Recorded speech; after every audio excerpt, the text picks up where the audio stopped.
Guys, we're just days away from the highly anticipated 2023 NBA Draft.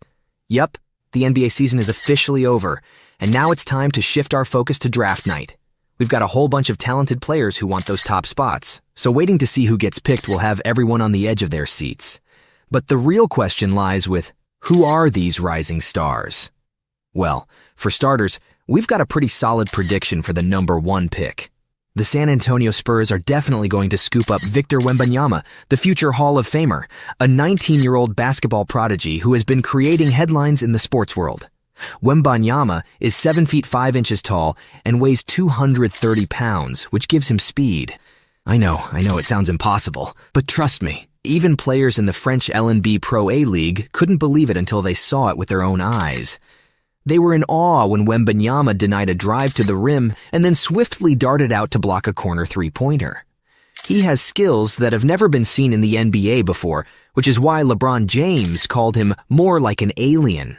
His shooting touch has been compared to Kevin Durant's, and he learned how to handle the ball by watching tapes of Hall of Fame guard Pete Maravich. Also, as soon as he steps on the court, this guy has the ability to be one of the best defensive players. He decided when he was 11 or 12 that he wanted to play in the NBA, and since then, all of his big choices have been based on that goal. The young player watched videos of Dirk Nowitzki and Kevin Durant to improve his game and make it more NBA-like. As the LNB Pro's public face in a league in France, he won Most Valuable Player and took his team to the finals, which surprised many experts.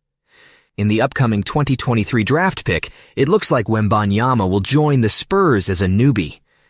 He told ESPN on the night of the draft that he is trying to win a ring as soon as possible, so get ready. The last 2 times the San Antonio Spurs won the draft lottery, they picked David Robinson and Tim Duncan. Both of these big guys went on to win multiple NBA titles with them. They both won Rookie of the Year in their first year, and each of their teams won 56 games. So what do you think? Can our alien make it to the 3rd round and do what his predecessors did?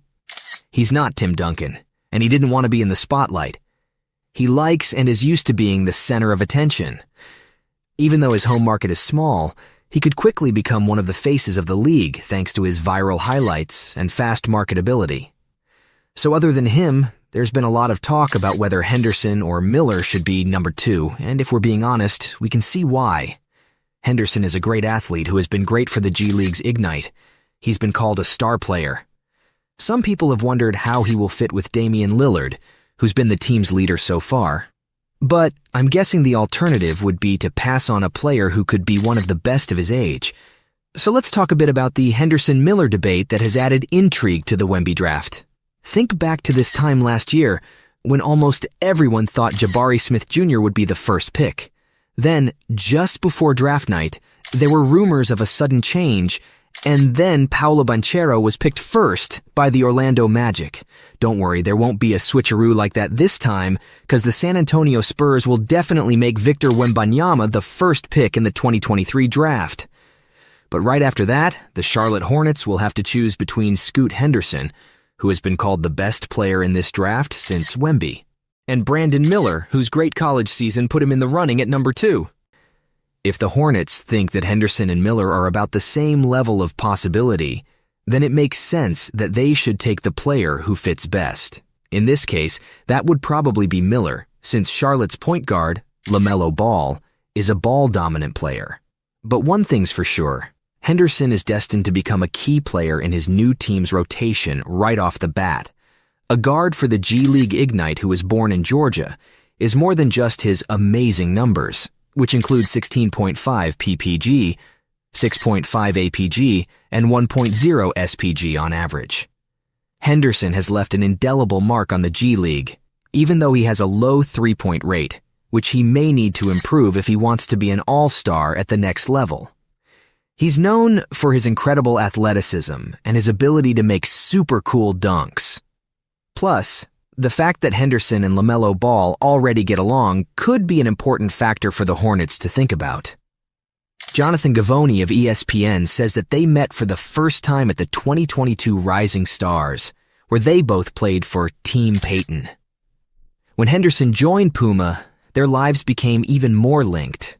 The fact that the two players talk to each other all year long is a good sign of a promising synergy that could improve the team's performance and spark excitement in the arena and throughout the company. But that's not all. Henderson has ties with people outside of ball as well.